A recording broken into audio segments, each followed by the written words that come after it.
Alors pour préparer cette table ronde, en tout, on a passé peut-être 3 heures quand on fait la somme des visios et du téléphone.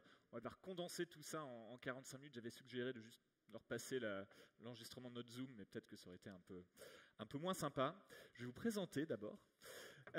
Bertrand, tu es responsable recherche-action de Lumia, qui est une organisation qui travaille spécifiquement sur l'économie et l'entreprise régénérative. Valérie, tu es directrice développement durable et innovation transverse du groupe Eiffage. Sandy, tu es directrice générale de Spark News, qui travaille sur les nouveaux récits. Et Christophe, tu as été introduit tout à l'heure. Je ne vais pas me tromper sur l'exactitude de ton titre. Tu es DG délégué de la mobilisation de la société à l'Office français de la biodiversité. Et on va se lancer dans cette table ronde dont l'objet est vraiment l'accélération de la transformation des entreprises. Et comme Alexandre, moi je viens du monde du numérique et j'aime bien commencer par mettre les pieds dans le plat du sujet. Parce que dans le numérique, dans la transformation numérique, ça fait 20 ans que c'est parfaitement OK d'être dans l'injonction de dire « adaptez-vous ou mourrez ». Énormément de personnes dans le numérique, surtout les consultants, qui aimaient beaucoup être dans cette injonction-là. Par contre, et on parlait des transformations de productivité du travail, de transformation des métiers. Ici, on est en train de parler de préserver les conditions d'un écosystème vivable pour les animaux et les humains, des êtres vivants, dont les humains. Et d'un coup, c'est un peu moins OK d'être dans l'injonction comme ça. Et c'est un peu moins OK alors qu'on a besoin de changements profondément transformateurs. Et il y a un peu de ça qui nous bloque et c'est de ça qu'on va parler. Cette notion de changement transformateur, Christophe, je démarre par toi parce que c'est Sir Robert Watson, le président de l'IPBES, qui en 2019 disait « Grâce au changement transformateur, la nature peut encore être conservée, restaurée et utilisée de manière durable. » Et donc, est-ce que tu pourrais nous en dire un peu plus sur ce changement transformateur? Qu'est-ce que c'est et qu'est-ce que c'est pour l'entreprise? Bonjour à tous. D'abord, merci Yannick. Je viens sur les changements transformateurs dans 2 minutes. Je veux d'abord reposer un petit peu, d'une manière peut-être un peu différente de ce qui a pu être dit jusqu'à maintenant, ce dont on parle, la biodiversité. Vous rappelez que la biodiversité, elle est dans cette salle, en fait, et que c'est vous tous, nous tous, la biodiversité, avec les acariens qui se baladent sur notre peau et avec les bactéries qui sont dans nos intestins et sans qui on ne pourrait pas vivre. Alors pourquoi je vous dis ça? Parce que derrière ces chiffres qui nous ont été rappelés par Thomas Le Sueur, par mon directeur général Pierre Dubreuil, et puis à l'instant par Alexandre, ce dont on parle, c'est ce vivant dont nous dépendons et dont nous faisons partie. Et cette biodiversité, il ne faut pas la voir comme un catalogue d'espèces, les unes à côté des autres. Elle est faite d'interdépendance, la biodiversité. Et ces interdépendances, elles ont rendu la Terre habitable pour nous humains. Rien que ça, la Terre habitable pour nous humains. C'est ça qui est derrière tout ce dont on parle. Et je pense que c'est bien de se le rappeler un peu comme ça et de se le dire aussi un petit peu différemment. Hein. On respire biodiversité, on mange biodiversité, on se chauffe biodiversité, on s'habille biodiversité. Elle régule le climat, elle contribue à la qualité de notre eau, elle fonde nos économies, elle garantit notre santé. Et je ne parle pas de nos mythes, ni de nos rêves, ni de nos créations culturelles.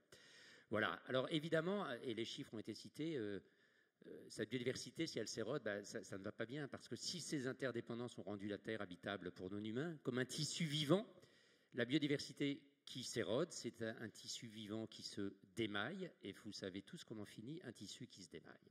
Alors heureusement, et j'en viens à la question d'Yannick, l'IPBES ne fait pas que nous rappeler ces chiffres qui peuvent être inquiétants.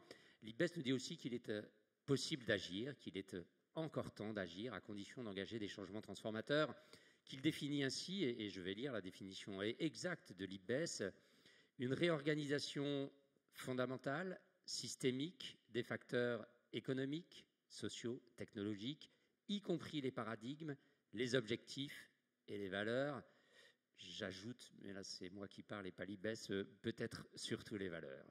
Il s'agit par ces changements transformateurs d'agir sur les facteurs directs et indirects qui font pression sur la biodiversité, qui ont été rappelés par Alexandre Jubien à l'instant, par des mesures leviers qu'on connaît souvent, et elles peuvent concerner aussi bien le secteur public que le secteur privé. Mais l'intérêt aussi de ce que nous dit l'IPBES, c'est qu'ils font le constat que quelque part, ces leviers, ils sont identifiés depuis quelque temps, Sauf que quand il s'agit d'y aller, de passer à l'action, on a quelques difficultés, parce que c'est pas nouveau qu'on fait il n'est pas nouveau ce constat d'érosion de la biodiversité. Et donc l'IBES recommence de s'appuyer sur des points de levier que sont par exemple les visions du bien-être, la réduction des inégalités, la réduction de la consommation, l'éducation, la formation, et bien sûr, et c'est ce que modestement nous essayons de faire avec ce forum, il est indispensable de responsabiliser les acteurs, leur implication à tous, mais à tous de façon coordonnée et j'allais dire même collective et pas en silo les unes à côté des autres, c'est une des conditions de la réussite. Alors, quand on parle des changements transformateurs, moi j'entends souvent des gens sérieux nous dire que mais vous n'y pensez pas, c'est une utopie. Donc je voudrais juste rappeler, non en fait, c'est pas du tout une utopie parce que des changements transformateurs, la société en a déjà fait. On peut citer l'exemple, parce que je le trouve vraiment parlant, de ce qui a été fait après la Seconde Guerre mondiale dans le domaine agricole. On a voulu nourrir la France et l'Europe. On a engagé des changements transformateurs. C'est-à-dire qu'on a mobilisé les instituts de recherche pour mettre au point de nouvelles techniques agronomiques. On a mobilisé des moyens techniques et de l'industrie pour, c'est tous les tracteurs et toute la mécanisation bien sûr. On a mis en place la formation, on a mis en place les financements et on a changé en fait tout le système et le contrat a été rempli. Aussi parce que les acteurs, les syndicats agricoles qui se sont engagés, les conseillers agricoles qui ont fait, le crédit agricole qui a financé, tout le monde est allé dans le même sens et le contrat il a été rempli. Contrat qui par ailleurs, avec le modèle de l'agriculture intensive, nous pose quelques questions maintenant, mais c'est juste pour illustrer que c'est possible. Alexandre a bien montré aussi dans le début de son intervention qu'en matière de numérique, les changements transformateurs, ils se déploient encore maintenant sous nos yeux. Donc non, c'est possible de faire des changements transformateurs et l'utopie n'est peut-être pas là où on croit. Et à cet égard, je ne résiste pas, et ce sera, je m'arrêterai bientôt après. Je veux citer Bruno Latour. Alors, on ne s'est pas concerté avec mon directeur général qui a lui aussi cité Bruno Latour, mais ça vous dit sans doute l'envie de l'Office français de la biodiversité de contribuer aux changements qui sont nécessaires. Bruno Latour, il nous disait « Comment considérer réaliste un projet de modernisation qui a oublié, depuis 2 siècles, de prévoir les réactions du globe attaqué, des théories économiques incapables d'intégrer dans leurs calculs la rareté des ressources, un idéal de civilisation coupable d'une erreur de prévision si magistrale qu'elle interdit à des parents de céder un monde habitable à leurs enfants. » Tout est dit. Je vais ajouter une chose, c'est qu'en matière de biodiversité, quand on agit, ça se voit, on a des résultats. C'est vrai au niveau d'un jardin, c'est vrai au niveau d'une commune, c'est vrai au niveau d'une entreprise. Des imperméabilisations, fauches tardives, suppression des traitements, etc. On agit, ça se voit, un chiffre, pour qu'on n'ait pas que des chiffres négatifs. Il y avait dans la Seine, dans les années 90, 14 espèces de poissons. On en est à 35 aujourd'hui, parce que si ça va mal, n'oublions pas qu'il y a aussi, malgré tout, des choses positives qui se passent. Alors, juste très vite, parce que c'est les collègues de cette table ronde qui continueront sur les entreprises, les conditions de la réussite pour l'entreprise, bien sûr, mobiliser les collaborateurs dans la construction du projet, depuis le top management jusqu'à l'ensemble des collaborateurs dont on a besoin, c'est bien sûr mobiliser les parties prenantes externes et je vous invite dans les territoires à aller voir les associations, le monde de la recherche, les collectivités territoriales, les agences régionales de biodiversité qui peuvent être des appuis pour vous évidemment, et puis bien sûr associer les fournisseurs et les clients, définir des objectifs mesurables, assurer un suivi régulier, mais ils vont détailler ça bien plus précisément que moi. Et je leur laisse donc la parole. Merci beaucoup, Christophe. Et du coup, moi, je vais me tourner vers Sandy. Parce que dans ce que tu dis, Christophe, une des choses hyper importantes, c'est que des révolutions profondes, des changements transformateurs, ce n'est pas une invention de 2019 ou de 2022. Il y en a déjà eu un grand nombre dans l'histoire. Et quand on parle de révolution agricole de post-Seconde Guerre mondiale, on était tous à l'échelle planétaire face à un constat partagé de « Ok, maintenant il faut reconstruire ». Donc il y avait un récit commun. Et toi, Sandy, le récit, c'est ton job. Et est-ce que tu peux nous partager ta perspective sur le moment qu'on vit aujourd'hui? Est-ce qu'on a les conditions pour avoir un récit qui nous unit sur la transformation? Bonjour à toutes et à tous. Donc oui, les récits et les nouveaux récits, c'est notre dada chez Spark News, parce que les récits, en fait, sont constitutifs de notre civilisation, mais depuis bien avant la Seconde Guerre mondiale. Il suffit de se pencher dans les grottes de Chauvet et de voir les représentations de centaines d'animaux différents et d'espèces. Et c'était le récit, il y a 30 000 ans, d'un rapport au monde. Et effectivement, les récits nous constituent, et Cyril Dion, qui est un des éclaireurs sur cette bataille des récits qui anime notre société, utilise très souvent cet exemple pour vous montrer la portée des récits, la façon avec laquelle nous nous projetons tous dans le monde. Et cet exemple est lié à la Seconde Guerre mondiale. Il nous raconte qu'il y avait un institut de sondage en 1945 qui a interrogé les Français sur quelle est, selon eux, la nation qui a vraiment permis de gagner ou de renverser, en tout cas de faire perdre l'Allemagne nazie. Et à cette époque-là, et c'était l'IFOP, avec un sondage très sérieux, vous aviez 57% des Français qui répondaient l'URSS. Et c'était tout à fait logique, puisqu'il y avait 9 à 12 millions d'hommes mobilisés sur le front de l'Est et même de pertes humaines, alors que les États-Unis, réponse 20%, c'était 400 000 humains.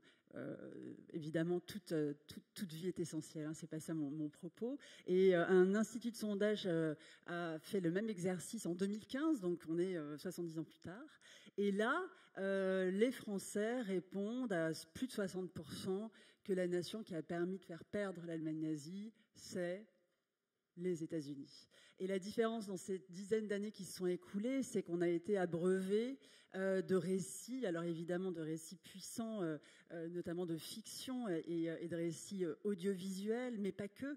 Le gin est un récit, le chewing-gum est un récit, le coca est un récit. Et il faut se rappeler que dans le plan de Marshall, le deal était que les États-Unis, en échange de cette aide, aient accès à 60% de diffusion dans les pays européens pour pouvoir justement diffuser une culture. Et le sujet, et vous l'avez déjà évoqué avec Alexandre, et là à l'instant en parlant de paradigme et de valeurs, c'est bien un changement profond culturel, et c'est pour ça que les récits qui nous constituent sont des vecteurs de transformation culturelle. On en a besoin aujourd'hui parce qu'on se rend tous compte finalement que nous sommes pris dans un récit dominant qui nous empêche de penser autrement. Ce qui fait culture, c'est ce qui nous permet collectivement de penser, d'agir et de communiquer entre nous.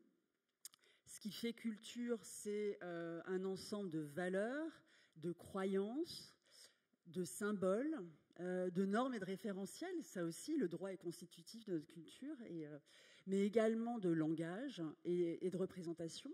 Et aujourd'hui, on est à poil, c'est-à-dire qu'on est pris dans un récit dominant qu'on pourrait caractériser de capitalisme ultra-financiarisé, post-réganien.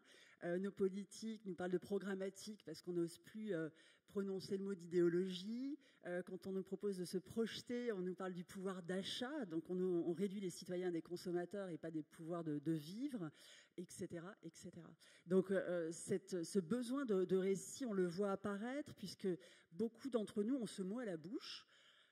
Là aussi, les académiques, évidemment, sociologues, anthropologues, et on en citait un des plus illustres à l'instant, mais également les politiques, les artistes et même les entreprises. Et derrière ce mot récit, on y met beaucoup de choses, mais on ne sait pas trop finalement à quoi ça ressemble et à quoi ça consiste. Et finalement, est-ce que ce sont les entreprises ou les politiques qui doivent faire émerger des nouveaux récits dans la société ? Nous sommes convaincus que c'est tout le monde, finalement. D'abord parce qu'on n'a pas de baguette magique et on n'a pas le récit alternatif. Donc pour l'inventer, c'est la responsabilité de tous. Et Bruno Latour, puisqu'on est tous éminemment touchés par sa disparition, donc on s'est tous replongés dans ses écrits, nous dit bien qu'il faut nommer cet ailleurs. Alors est-ce qu'il s'appelle sobriété pour certains, une nouvelle forme de prospérité ? En tout cas, il est nécessaire et indispensable pour réussir une transformation de projeter collectivement la société dans un avenir qu'on dit désirable et soutenable. Et les entreprises ont un rôle clé à jouer dans cette projection collective, d'abord parce qu'elles sont aux manettes et parfois plus que le public encore en termes de moyens, parce que moi je suis convaincue que c'est une force motrice avec une efficacité redoutable pour faire des choses éminemment innovantes, créatives, parfois des gros loupés et faire du mal aussi, mais il y a une capacité d'action qui est formidable. Et puis au-delà d'être un acteur économique, c'est évidemment un acteur social en tant qu'employeur, un acteur de production, un acteur communicant, un acteur culturel et finalement un acteur politique. Et ça, Pascal Desmurger l'a bien décodé. Donc, une entreprise peut faire émerger un nouveau récit. Et la plupart du temps, on se rend compte pour faire émerger un nouveau récit, en fait, ça n'est pas du storytelling, c'est finalement chercher à être contributeur à la transition environnementale et sociale. Et la première étape, c'est de se poser la question de l'utilité de l'entreprise par rapport à la société, au-delà de produire des biens et des services. Et cette démarche remet en cause les modèles. Donc on est bien au-delà de la compliance et de répondre à des critères pour éviter des risques. On est bien dans la volonté de contribuer. Et la majeure partie des entreprises doivent remettre en question leur modèle. Je prends l'exemple de l'eau qu'on évoquait tout à l'heure. Le groupe SOR, qui est troisième acteur de l'eau en France, mais qui travaille aussi à l'international. Finalement, c'est à pointer un immense changement de modèle, mais qui est très dur à opérer. Parce que si à un moment on veut préserver la ressource, eh bien on ne peut plus vendre des mètres cubes. C'est-à-dire que le modèle de vente d'une société telle que SOR ne peut plus être de commercialiser des mètres cubes. Ça va à l'inverse. Or aujourd'hui, finalement, on demande à des opérateurs d'eau de faire des campagnes de sensibilisation auprès des citoyens, auprès des industriels, pour évidemment faire gaffe à l'eau, mais continue à gagner sa vie sur des mètres cubes. En posant ce problème-là sur la table, c'est maintenant un changement de modèle. Il faudrait vivre des économies d'eau réalisées. Donc SOR a cet objectif, et c'est vraiment complexe, de convaincre non seulement l'interne, et ça c'est une première étape, mais également les parties prenantes, donc ça veut dire les collectivités territoriales, clientes, mais aussi les industries. Et c'est un petit peu plus simple pour les industries d'ailleurs de les convaincre, que finalement, ce qui est intéressant pour eux, c'est de vendre des économies d'eau et non pas des mètres cubes. Et ce changement de modèle, c'est un changement, fait émerger un nouveau récit, parce que c'est pas juste une bonne idée et un coup marketing d'un côté, c'est véritablement repenser son rôle complètement dans la société et son rôle dans la chaîne de valeur, c'est ce qu'on évoquait tout à l'heure. Et ce changement, pour finir de faire émerger un nouveau récit, ça veut dire qu'une entreprise doit, avoir une vision du monde, partagée avec l'ensemble de ses collaborateurs et pas une vision de marché. Donc l'objectif, c'est pas de bien connaître les parts de marché de chacun, c'est d'avoir une vision commune, et ça c'est compliqué puisqu'on est dans un monde ultra complexe. Donc un nouveau récit commence par le fait de se forger un regard commun collectivement dans une entreprise sur le monde, les périls et les menaces auxquelles la société est confrontée et sur lesquelles l'entreprise peut vraiment agir. Juste pour reprendre l'exemple de SOR, et j'en finirai là, quand SOR essaie de mobiliser ses collaborateurs en disant que 40% des personnes sur la planète n'a pas accès à l'eau, ce qui est vrai et ce qui ne va pas, on est bien d'accord, et ça correspond à l'ODD numéro 6, etc. Ça ne peut pas être un levier de transformation, puisque SOR intervient dans 11 pays, et 10 pays, c'est la vieille Europe. Donc le boulot de SOR n'est pas d'ouvrir des robinets, et ça, tout le monde le sait. Donc le nouveau récit ne peut pas commencer sur cette lecture-là du monde. Mais qu'il y ait des problèmes de disponibilité d'eau en quantité et en qualité suffisante aujourd'hui en France, ça c'est une réalité que tout le monde expérimente. Donc si on commence à aborder le récit avec cette vision du monde qui soit finalement sincère et qui soit partagée, eh bien là on peut envisager un nouveau modèle, et ensuite pour le déployer, on doit être capable de l'expliquer et de mettre tout le monde en confiance. Et mettre les gens en confiance, c'est aussi admettre qu'il y a énormément d'incertitudes. Merci. Et il y a plein de choses dans ce que tu as dit. Mais ça se connecte très bien avec les personnes qui t'ont précédé, et ça se connecte très bien avec les personnes qui suivent. La notion de récit qui se connecte à raison d'être, raison de ne plus être, l'exemple de SOR, qui se pose la question, en fait, qu'est-ce que je vends ? Et ça, c'est un questionnement qui est vraiment fondamental, intégral à l'économie régénérative, qui en elle-même est un récit d'un regard nouveau et une notion de reconnexion au vivant. Et c'est bien pour ça qu'on est ici. Et du coup, Bertrand, est-ce que tu pourrais nous proposer une définition précise de l'économie régénérative, qui rebondit peut-être sur ce qui a été dit là, évidemment tu as plein d'exemples toi-même, et quelque part aussi, est-ce qu'il y a une différence entre entreprise régénérative et économie régénérative ? Ok, beaucoup de choses. Alors, déjà, en fait, l'économie régénérative, c'est une économie en fait, qui incarne la redirection socio-écologique. L'objet, c'est une redirection socio-écologique. Donc, ce n'est pas simplement en fait, l'environnement, c'est aussi s'appuyer sur la société. Donc, et quand on parle de société, c'est au sens large, donc l'entreprise aussi. Et bien sûr, en fait, comme on vient de le dire, on va renouer avec les systèmes vivants, et les systèmes vivants humains et non humains. Donc c'est pas simplement en fait de s'appuyer sur voilà, la nature en tant que telle, puisqu'en fait nous sommes nature. En fait, c'est s'appuyer sur l'ensemble en fait du vivant. Maintenant, l'objectif de cette économie régénérative, c'est de revenir dans ce que Kate Raworth a défini comme étant l'espace sûr et juste, c'est-à-dire l'espace. La théorie du donut. La théorie du donut, voilà, de la donut économie. C'est-à-dire en fait l'espace qui est situé entre le plancher social, les minima en fait dont chaque individu sur notre planète devrait bénéficier. On vient de parler de l'eau, c'est un exemple. Et puis le plafond écologique. Alexandre tout à l'heure nous a présenté les 9 planètes, les 9 limites planétaires, pardon. Donc l'objectif c'est vraiment en fait de revenir vers cet état d'équilibre. Puisqu'en fait, et c'est un équilibre qui est dynamique, alors c'est ça qui est un peu compliqué, mais de revenir dans cet espace, parce que c'est le seul qui va permettre justement demain aux entreprises d'exister. Quand on dit en fait, est-ce que c'est un luxe dans la préparation, c'était l'une des questions, est-ce que c'est un luxe pour l'entreprise d'aller vers cette régénération ? Pas du tout, c'est devenu un impératif. Les scientifiques le disent bien, on a cette grande accélération. Et on commence à voir en fait les effets de cette accélération. C'est dans tous les médias. Enfin voilà, j'ai pas besoin de vous dresser un portrait. Donc ça est devenu un impératif. Maintenant, la question est beaucoup d'entreprises sont conscientes de ça et veulent aller vers cette régénération, c'est-à-dire aller vers des impacts positifs nets socio-écologiques. Mais c'est comment ? Et là, rien n'est établi. C'est-à-dire qu'il n'existe pas de référentiel aujourd'hui qui permette à l'entreprise de prendre le point A, le point B. Voilà. Donc Alexandre s'est essayé à quelque chose. Mais en tout cas, aujourd'hui, ça n'existe pas. Donc tout ça, c'est encore à construire. Maintenant, il y a quand même en fait des leviers, des points d'entrée sur lesquels l'entreprise peut agir. Alors, il faut quand même faire la distinction entre les entreprises qui sont directement en lien avec le vivant et celles qui sont un peu plus éloignées.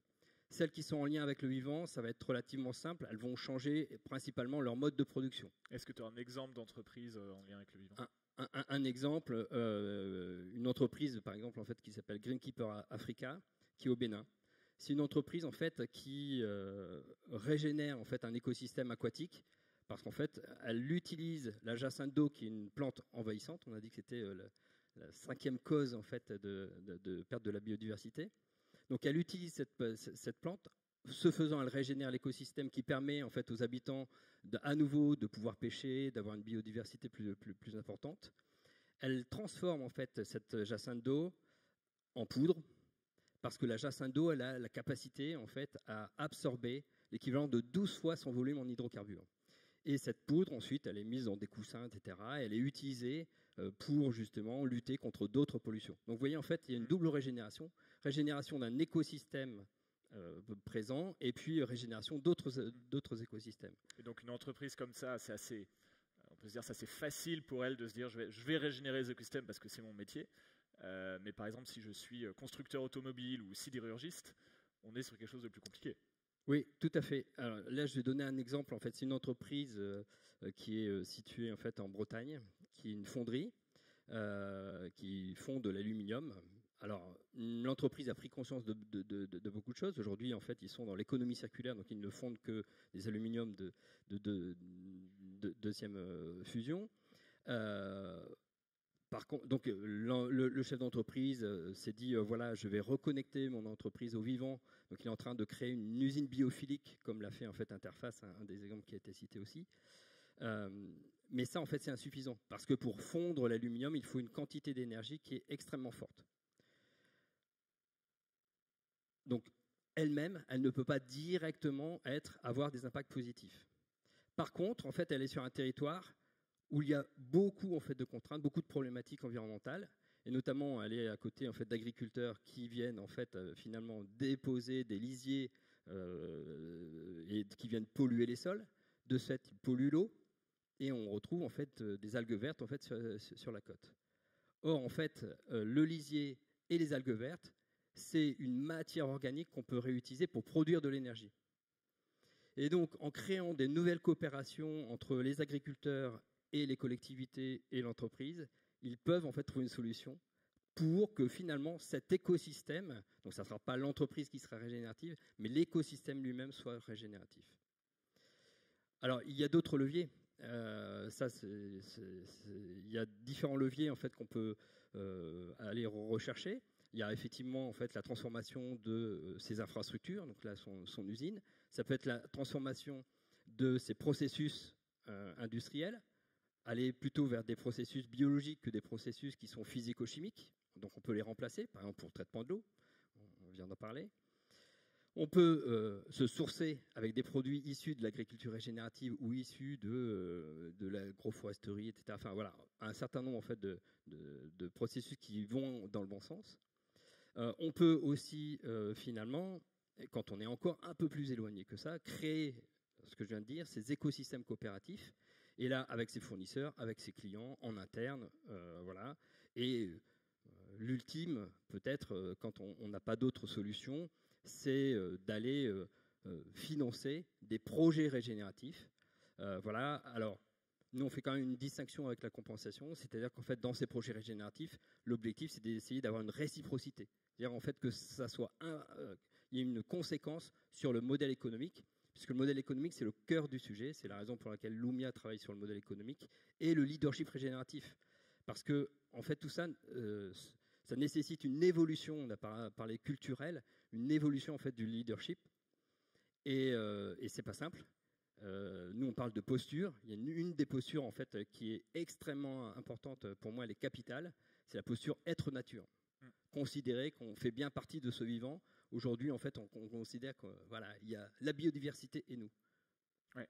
Et sur cette notion de compensation, et on en parlait un peu ensemble avant de démarrer la plénière, c'est hyper important de se rendre compte que compensation dans les sujets climatiques et carbone, c'est pas du tout la même chose que on peut pas appliquer ce schéma au sujet biodiversité. Je tue des abeilles ici et c'est ok si je régénère des orang-outans en Asie, ça marche pas comme ça. Si je me tourne maintenant finalement vers toi Valérie, sur quelque part personnellement, je suis vraiment heureux de t'avoir avec nous parce que des gens comme Alexandre et moi, Startup Nation, chasseurs de licornes, qui ont pris leur systémique des claques pendant le confinement et le chômage partiel, tout feu, tout flamme, ça fait 2 ans qu'on y est. Toi, ça fait 15 ans que tu travailles sur ce sujet chez Eiffage. Et tu as une équipe qui hyper intéressant, qui combine le développement durable et l'innovation. Et tu as beaucoup plus de personnes dans ton équipe qui bossent sur les sujets opérationnels que sur les sujets type reporting, réglementaire. Donc c'est clairement pas que ça, pas du tout que ça ton métier. Et quand on regarde le régénératif par rapport au métier d'Eiffage qui par nature a une empreinte sur les écosystèmes et donc une opportunité de tendre vers le régénératif, c'est un concept que tu as intégré déjà. Est-ce que c'est quelque chose que tu te sens, toi, et tu sens Eiffage équipé pour tendre vers ça? Alors, j'ai 2 réponses. Et puis, comme tu m'as engagé à ne pas être forcément politiquement correcte, bon, je vais te faire les réponses. Alors, d'abord oui, ensuite non, et après quelques propositions. Bon. Ok. Alors, j'ai tendance à dire que ça fait 15 ans qu'on a pris le sujet et on ne s'est pas enfermé dans le sujet carbone sans regarder le sujet biodiversité. De toute façon, il y a une grande porosité entre les sujets. Comme tu l'as souligné, on est à la fois dépendant des énergies pour des métiers qui sont quand même dopés aux énergies fossiles. Et puis en même temps, on a potentiellement un impact fort sur le territoire puisqu'on est un bras armé de l'aménagement du territoire et donc on a un impact physique sur le territoire. Donc ça a été compris très vite, je dois dire. J'ai au moins eu cette chance en fait d'avoir eu des patrons qui l'avaient compris. Chacun à son niveau et avec son rythme, mais j'ai pas eu en fait à attendre qu'un grand sachant visionnaire arrive pour dire on va faire ça. Ça s'est fait assez naturellement. Ça s'est fait sur la base d'un traumatisme d'ailleurs, parce qu'en fait, grâce au Grenelle, on n'en parle plus du Grenelle, mais ça a quand même été un grand moment dans les avancées environnementales en France. Au moment du Grenelle, le Conseil national de la protection de la nature avait refusé des autorisations environnementales à des ingénieurs d'Eiffage qui ne comprenaient pas pourquoi, parce qu'ils avaient fait un super boulot technique et ils ne comprenaient pas. Et donc, il a fallu leur expliquer que, oui, mais tu détruis des choses qui sont très difficiles à compenser. Oui, mais je compense. Non, éviter, réduire, compenser. Alors déjà, c'était la première chose. Même si nous, et je tiens à le dire, et pardon si, voilà, je suis quand même dans une enceinte où il y a beaucoup de gens qui représentent les autorités publiques, mais la plupart des travaux sur lesquels nous sommes attributaires et prestataires, ce sont des travaux de commande publique, et nous ne sommes en fait pas responsable des tracés d'une infrastructure linéaire, c'est l'État ou d'un certain nombre de projets portés par la commande publique. Donc ça, je tiens à le dire, et ça sera dans ma partie pas politiquement correcte, après. Je donnerai quelques exemples. Donc il y a eu une prise de conscience, et la première prise de conscience, ça a été internalisons les compétences liées à la biodiversité. C'est-à-dire que comment ça se passait avant, c'était des bureaux d'études. Et les bureaux d'études faisaient le job, mais seulement, ce n'était pas eux qui allaient demander des autorisations. Et puis, une fois qu'ils avaient fait le job, on ne les voyait plus. Donc, il a fallu réinternaliser une compétence qui n'était pas si facile à trouver. Donc, on a créé des masters. Et le premier master qu'on a créé, c'était Bioterre avec l'Institut de géographie et Paris 1 Panthéon-Sorbonne, et qui est ouvert d'ailleurs aussi bien à des ingénieurs qu'à des non-ingénieurs, à des économistes qu'à des juristes. Bon, et l'idée, c'était vraiment d'étudier toutes les interactions techniques, écologiques, financières, juridiques entre les métiers du BTP et l'écologie. Et puis là, on vient de sortir un autre master avec l'École supérieure des travaux publics, beaucoup plus ciblé sur le génie écologique, qui est un des grands débouchés qui commence, mais qui va exploser dans les années à venir, qui est vraiment ce dont on parlait tout à l'heure, c'est-à-dire diagnostic, dépollution, renaturation, restitution de milieux à des usages agricoles ou des usages naturels, enfin des usages à réhabilitation de milieux naturels, ce qui est très important puisque, comme vous le savez, malheureusement, dans nos vieux pays industrialisés, on n'a quasiment plus de territoires vierges de toute empreinte humaine. Et malheureusement, quand on parle d'empreinte humaine, on parle souvent de pollution. Et puis, il y a eu d'autres éléments, c'est qu'on a eu la possibilité vraiment de travailler avec des grands partenaires comme le Muséum national d'histoire naturelle, l'Office français de la biodiversité, et puis des associations comme Humanité Biodiversité, par exemple, qui sont des associations de sachants. Ce ne sont pas forcément des associations grand public, mais on y trouve vraiment du jus de cerveau, pardon de le dire comme ça, et des gens comme Robert Barbeau, des gens comme Bernard Chevassiot-Louis, comme Christophe ici présent, et ça nous a aidé à grandir, et ça nous a aidé, moi je me souviens, un des grands moments que j'ai vécu, c'est quand mon PDG de l'époque, Pierre Berger, a fait un déjeuner avec Hubert Reeves, le patron de Humanité Biodiversité. Alors j'ai gagné 2 ans, Il est ressorti de là, mes budgets ont décollé, mon droit à recruter a décollé. Donc il y a aussi des grandes rencontres comme ça qui vous permettent une forte accélération. Il n'y a pas que des catastrophes qui permettent l'accélération, il y a aussi des rencontres. Après, sur la partie les freins. Alors, je profite du fait, parce que ce n'est pas tous les jours que j'ai la chance de rencontrer Pierre Dubreuil ou Thomas Le Sueur. Tu l'as souligné tout à l'heure, Yannick, moi je ne fais pas que de la RSE, mon objectif c'est de gagner mes galons aux côtés des opérationnels pour leur montrer que le développement durable n'est pas un centre de coûts uniquement, mais que ça peut permettre aussi de gagner des affaires parce qu'on fait de l'économie circulaire, parce qu'on stocke du carbone, parce qu'on préserve une biodiversité riche et qui ne se met pas en équation. Le problème, la commande publique. Alors, ça a été cité dans les propos de M. Le Sueur. Moi, je réponds aux appels d'offres de la commande publique, mesdames et messieurs. Et la commande publique, avant le Covid, c'était 1 273 € par habitant en France. Vous multipliez par 70 millions d'habitants, vous imaginez la puissance phénoménale de la commande publique en termes de dizaines de milliards d'euros. Si on n'avait que 10% de la commande publique qui se préoccupe de biodiversité, je peux vous dire que le budget en termes de politique publique exploserait. Ça serait du jamais vu. Et tu dirais que c'est combien le pourcentage aujourd'hui ? Alors, merci de me poser cette question, puisqu'on a dans cette salle des jeunes gens qui sont sans doute encore en train de faire leurs études ou des gens pour lesquels leur diplôme est encore tout frais. Imaginez que vous passiez un diplôme pour entrer dans une école, l'école de vos rêves, mais qu'on vous dise que la biodiversité ne représente pas plus de 5% de votre note finale. Est-ce que vous passeriez beaucoup de temps à l'étudier ? Soyons honnêtes, la fin justifiant les moyens, vous voulez obtenir votre entrée dans cette école ? Eh bien non, vous allez faire principalement de l'économie et des finances. Quand on répond à un appel d'offres aujourd'hui, puisque c'est mon cas aujourd'hui, en 2022, je suis en train de répondre à un appel d'offres d'infrastructure linéaire. Je ne vous dirai pas le nom pour des raisons évidentes. On rend notre première offre en novembre, donc je n'ai pas non plus envie de me faire couper la tête. Mais j'ai découvert avec stupeur et tremblement, oui, parce que j'étais tellement en colère que je crois que j'en tremblais de rage. J'ai découvert un appel d'offres entièrement financé par la commande publique pour lequel l'environnement est noyé dans la note technique qui ne représente que 15% de la note finale.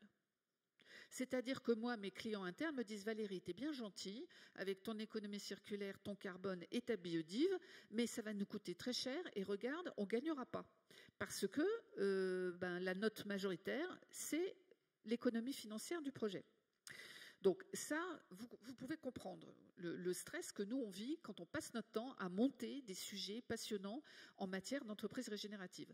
Deuxième sujet, il y a aussi des appels d'offres qui vous tirent vers le haut. Le village olympique lancé par la Solideo avec une note environnementale à 30%. Et une note environnementale qui différencie bien le carbone, l'économie circulaire et la biodiversité. Parce que malheureusement, ne vous faites aucune illusion, quand il n'y a pas cette différenciation, les efforts de l'entreprise vont porter sur le carbone. Le drame de ce développement durable économique, c'est qu'on ne parle que de carbone. C'est vraiment problématique. Alors, c'est peut-être dû au talent de certains lobbyistes que je ne nommerai pas, mais la biodiversité est tout aussi importante.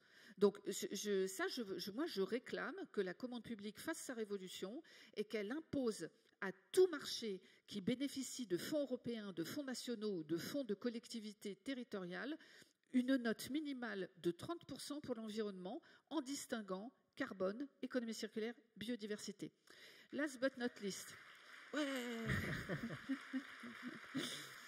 Last but not least, il y a aussi une bonne nouvelle, et ça, c'est l'Europe. Et je tiens à le dire, parce qu'on est toujours en train de jeter la pierre à l'Europe, c'est compliqué, c'est machin, c'est lourd, c'est technocratique. Pendant le Covid, malheureusement, c'est passé un peu sous les radars du Covid, parce que les gens ne parlaient que de ça et les journalistes ne parlaient que de ça.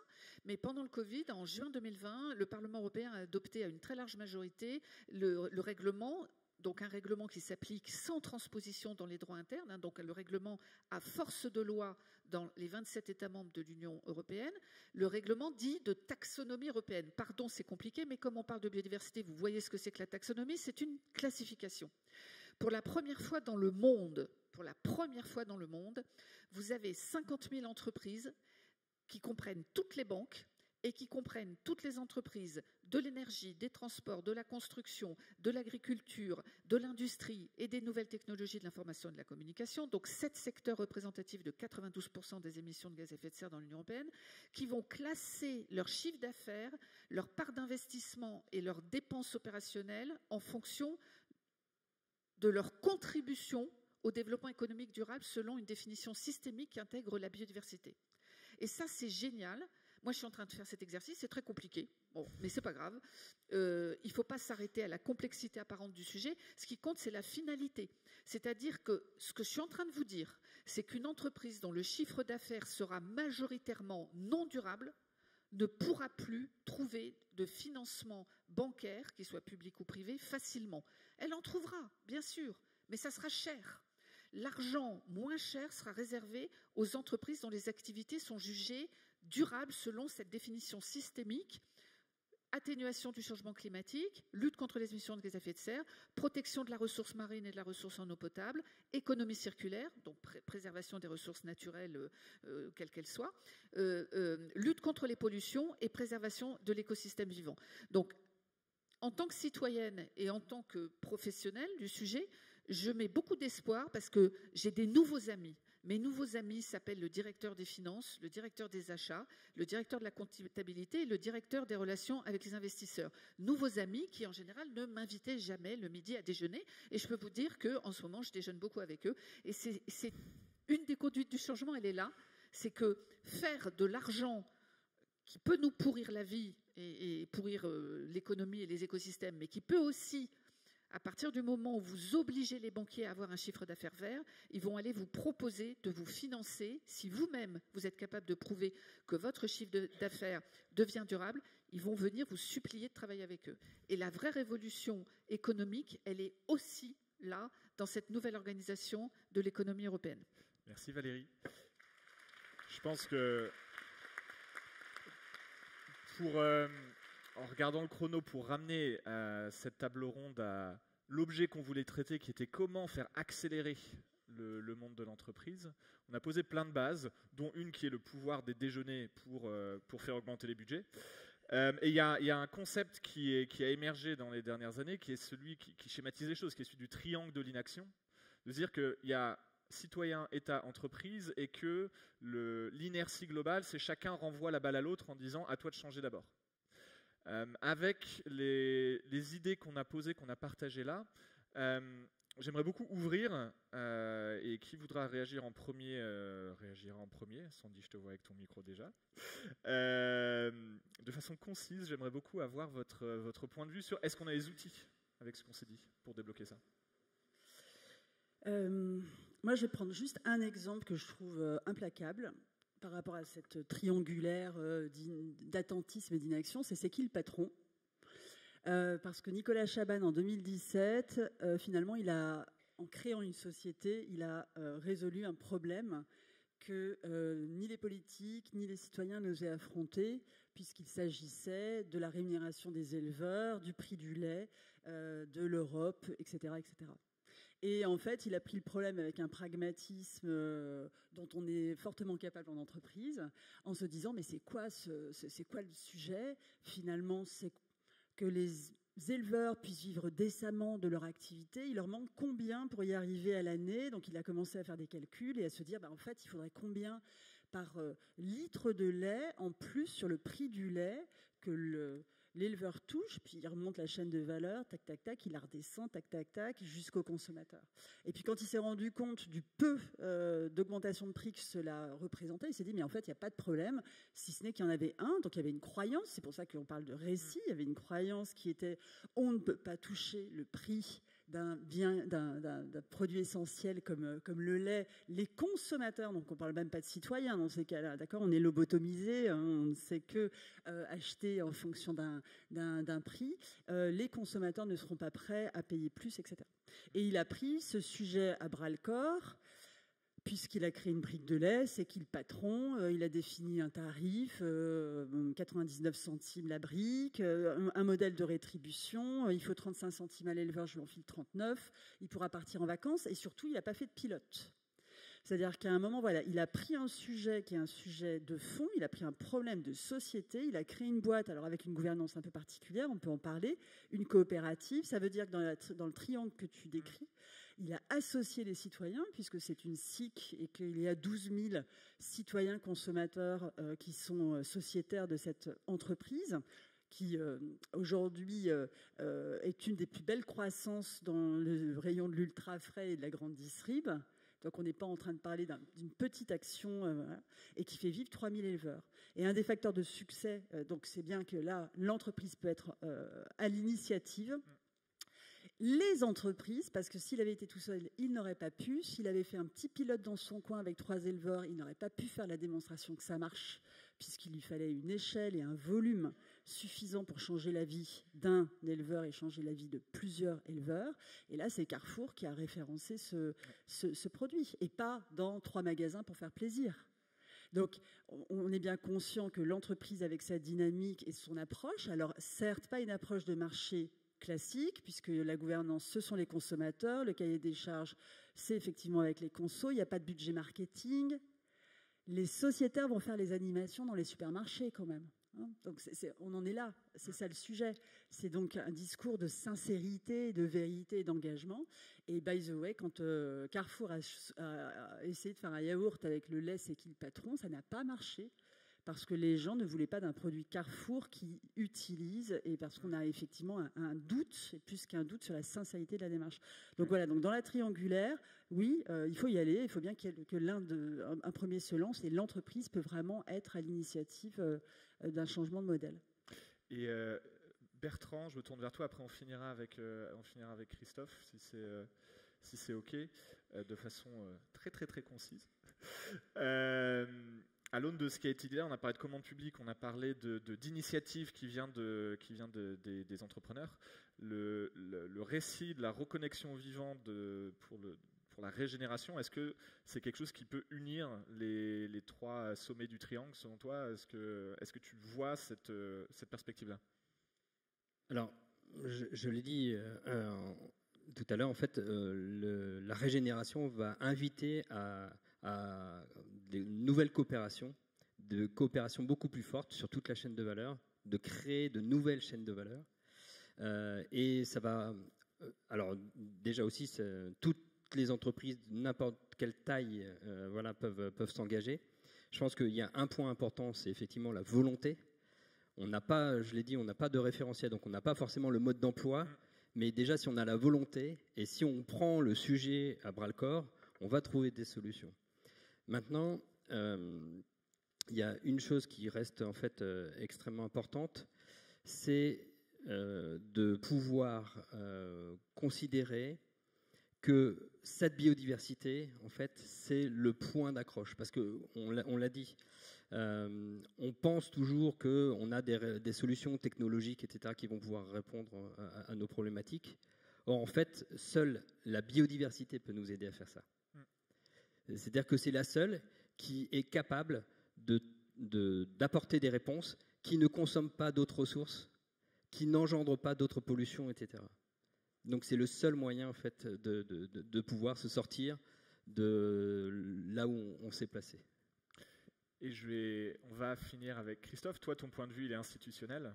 Cette idée de triangle de l'inaction, comment tu le vois? J'ai entendu Valérie David. Non, en tout cas, moi, je ne peux évidemment d'abord, on a vu la force du récit avec l'énergie et ce que nous a raconté Valérie, que souscrire à ce qui a été dit sur la nécessité de renouer avec le vivant par Bertrand et la force du récit. Et je veux dire 2-3 choses.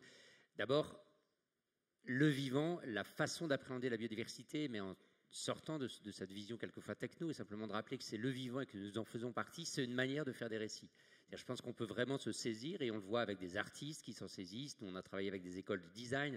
Il y a moyen de raconter des choses, et il faut qu'on ait ça, au-delà du récit qu'on va faire chacun dans son entreprise, dans sa commune, pour l'ensemble de l'opinion. Et je pense que ça, c'est clé, parce que l'opinion voit bien qu'elle attend des choses, qu'elle n'est pas satisfaite. On dit souvent que la France est un pays en colère. Je ne sais pas si elle est en colère. En tout cas, elle attend des choses. Et il y a sans doute moyen, à travers le vivant et en se mobilisant tous, de raconter des histoires un peu différentes qui donnent envie de parler peut-être de vie bonne.